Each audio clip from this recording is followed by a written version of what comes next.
If you've been watching my channel for a while, you may remember my extensive list of 2020 unfinished projects that I hope to complete.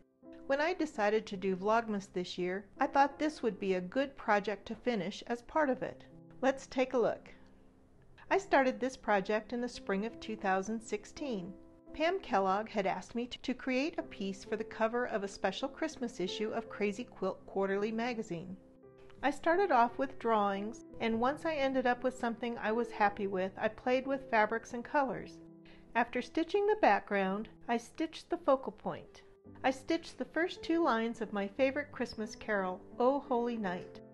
I pinned on paper versions of different elements I wanted to include. Eventually I outlined them with a basting stitch and embroidered over that. As various elements were added, the piece took shape. A star in metallic threads, stars in the sky, sheep in the foreground, a few seam treatments.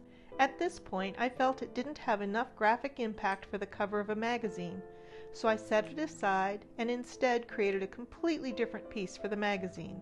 Since then, this piece has been sitting in my unfinished project bin. Let's take a look at what it needs to complete it. The lettering, especially on top, blended into the background and wasn't easily read. You can see I have a sheep to finish. I'd like to do some background grasses, have a couple of seams to finish, and then get that created into a wall hanging. To help figure out what to do, I took a photo, which I then edited on my iPad to play with ideas for finishing it.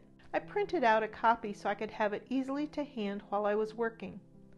It was just a guideline, not a firm plan, but it gave me a direction.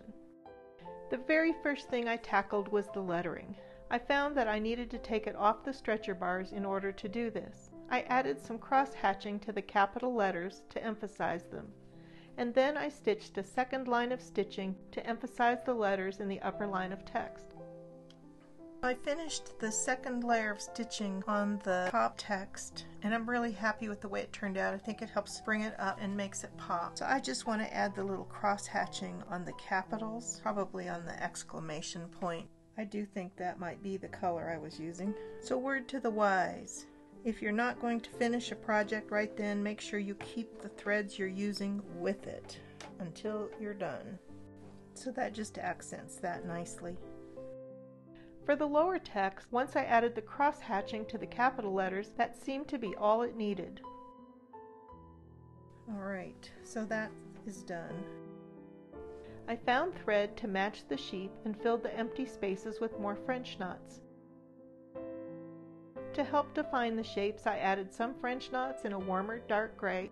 My sheep are done. I'm a lot happier with the definition. It's subtle, but it does make a big difference.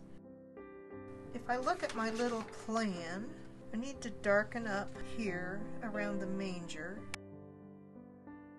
With a darker brown thread, I stitched a line around the bottom of baby Jesus.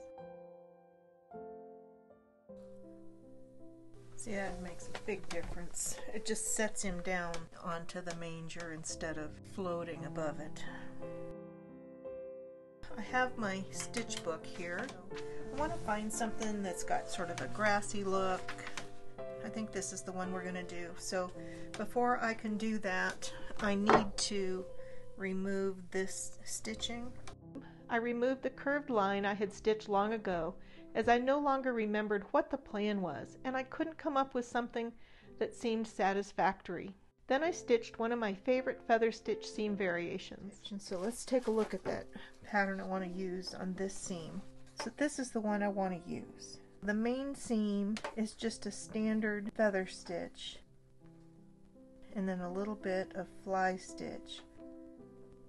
So looking good. Maybe a French knot.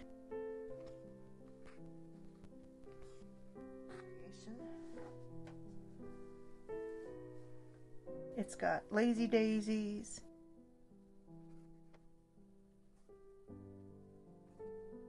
So I think that seam is finished. Then I turned my attention to the lower left patch. I started with a pattern of curved stems and lazy daisy leaves. but I didn't like the way it was turning out, and so I took it all out. I had to remove the marks I made with an air erasable pen, so I dampened a cloth until the marks were gone. I turned my attention to the upper right seam on the hillside. It seemed unfinished to me, so I added some lazy daisies and French knots, and this made a big difference. On the left hillside seam, I also added more French knots, which gave it a more finished appearance as well. In the center green patch, I stitched a random pattern of trefoils and a variegated thread. The lower left patch was dry, so I turned my attention back to it. I stitched some random detached fly stitches on it. Much better. I also added some of these to the lower right corner. And then it was time to stitch the last seam that went underneath the little sheep. I did a simple pair of lazy daisy leaves with oyster stitch flowers. For the lower darker green patch, I did a pattern of straight stitches to resemble grass. On the right hillside, I stitched pairs of lazy daisy leaves with a stem. Then on the left hillside, I stitched lazy daisies with a fly stitch stem. I also enlarged the leaves on the seam with the grapes. These single leaves just don't quite do it, so I'm going to add more lazy daisies to that and make it look like bigger leaves. I think that helps balance it a little bit. When I was planning, I added some trees in the background, and I actually think they add a lot. I'm going to put one tree right here, and I'm going to use my air erasable marker again. I added 5 more tree trunks in outline stitch. It looks like I just did fern stitch for these. I need to secure this down.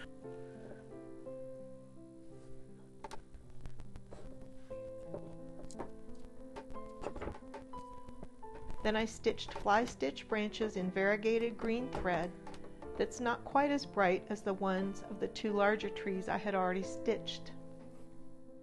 I like that. It looks like it's sitting behind this one, so they're not all on the same plane.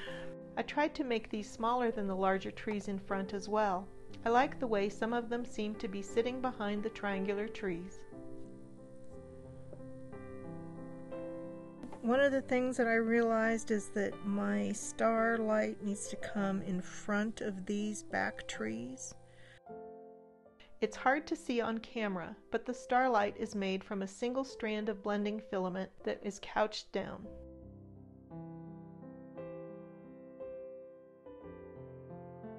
And then the piece seemed pretty finished. There was one last tiny bit of stitching needed, and that was my signature. After writing my name with an air erasable pen, I used a single strand of embroidery floss just a shade or 2 darker than the background. I stitched it with tiny back stitches. At last the embroidery is finished, 6.5 years after I started this piece. I finished my piece. I've been wrapping gifts, so thus all the mess. I'm getting ready to put this on the stretcher bars, and I'm going to film most of it on time-lapse, but I just wanted to show you what I'm using. I've bought 2 sets of stretcher bars from Edmunds. One set is 11 inches for the height, and the other set is 9 inches for the width. It's actually 8.5 by 11, but I took out the extra row of basting. You can still see the holes, and I think as I go around and kind of brush that up, those are going to disappear with time. I looked for thread that I had a lot of, and this is some DMC crochet cotton. I have a needle and some scissors. I'm going to be stretching this on the stretcher bars and stitching it with thread from the back to tighten it. Eventually I'd like to put it in a frame, but for the time being it's just going to go around the stretcher bars, and I'll probably put a piece of lace or ribbon around the outside edge to make it look neater. Next I assembled the frame. It's a really tight fit, so there's no need to use any glue. I threaded the needle with a really long piece of crochet cotton, about 3 yards long. I started in the middle and worked my way towards the outside edges. I stitched from one side to the other, taking a 1/4 inch stitch into the backing cloth. I tightened the tension on the threads as I went to fully stretch the piece. As I neared the corners, I took time to fold them neatly, and this is going to be very helpful in the future if I put this piece in a frame eventually. Once I finished tightening all the threads in the long direction, I repeated the same process on the shorter sides. So here's a look at the finished back. I've chosen to leave it open for the time being, but in the future I may tack a muslin dust cover on the back to preserve it. For now, I'd like the strings visible so that I can tighten it a little bit more in case it relaxes with time. With the tacks removed, the piece is ready for framing or trimming the edge. Because this piece is not a typical size, it needs a custom frame, which I can't afford right now. So I thought about using some lace on the edge, but I couldn't find one that I liked. I was much happier with this wired ribbon that I had in my stash. The green was nearly a perfect match to the silks. I trimmed a length to fit around with a couple of inches to spare.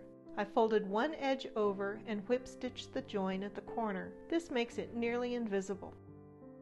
Then I whip stitched the front edge using a fine black nylon beading thread. Truthfully, this was the most tedious part of the entire project.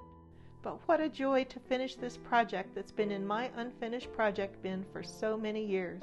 I'm so pleased with how it turned out. I'd love to hear your thoughts on this piece. I'm so grateful for you spending your time with me today. Take care, and I'll see you in the next video.